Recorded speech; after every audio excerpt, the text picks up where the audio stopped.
Pak Surya kemudian sempat menyatakan gini, kita harus tetap mengedepankan asas praduga tak bersalah, baik itu Bang Plate, baik itu Pak SYL sampai sekarang masih punya KTA-nya Nasdem, Mhm. masih belum dipecat sama Nasdem. Kenapa begitu? Itu kan kebijakan ketua umum ya. Hmm. Dalam hal ini menganggap bahwa tindakan-tindakan yang dilakukan oleh para kadernya mungkin masih menjadikan bahwa lah dia masih kader gue, Hmm. ya udah nanti aja, biarkan itu keputusan gue. Itu kan semua keputusan ketua umum, Hmm. bukan keputusan kita, tapi ketua umum lah yang memutuskan dipecat atau tidak. 3 menteri terbaik Nasdem, sisanya 1, Bu Siti Nurbaya. 2 sudah out. Anda melihatnya ini upaya untuk mendepak Nasdem dari kabinet nggak?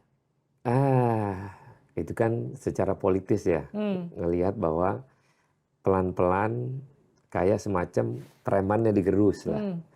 Tapi Pak Surya tetap pada pendiriannya bahwa mendukung presiden sampai masa akhir jabatan beliau sebagai presiden 2024. Sekalipun menterinya semua nggak ada, Meskipun habis. meskipun habis. Kenapa bisa gitu? Kecuali presiden sendiri yang mengumumkan Nasdem keluar dari koalisi.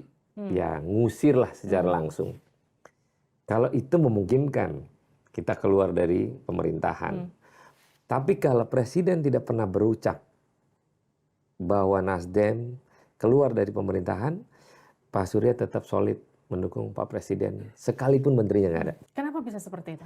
Nggak ngerti, karena ketua umum saya ini unique person sebagai ketua umum, selama komitmen bersalaman tangan tetap teguh, kalau ada hal di jalan kepleset lah menterinya, selama presiden tidak mengucapkan Nasdem keluar dari koalisi secara langsung dari Pak Presiden, maka Pak Surya menganggap bahwa tidak ada problem apapun dengan pemerintahan. Tapi kalau Anda melihatnya, ini murni kasus hukum atau ini politisasi hukum? Kalau ngomong fakta hukumnya ada, maka ini murni penegakan hukum. Kita nggak bisa bilang politisasi lah atau dipolitisasi lah, nggak. Kalau fakta hukum tindak pidananya ada, maka ini fakta hukum. Oke, ini menurut Anda ini adalah fakta hukum, bukan politisasi hukum, meskipun orang-orang berpikiran apakah mungkin ini ada urusannya ketika Nasdem adalah partai pertama yang mendukung Anies Baswedan kala itu sehingga membuat Pak Jokowi kurang berkenan? Ya, kan akhirnya Pak Jokowi menyampaikan itu secara terbuka. Ada 3 calon, ada Anies, ada Ganjar, ada Prabowo.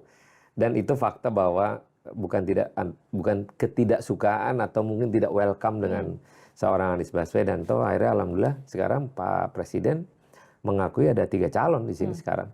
Dan calon pertama kita lah yang memiliki cawapres.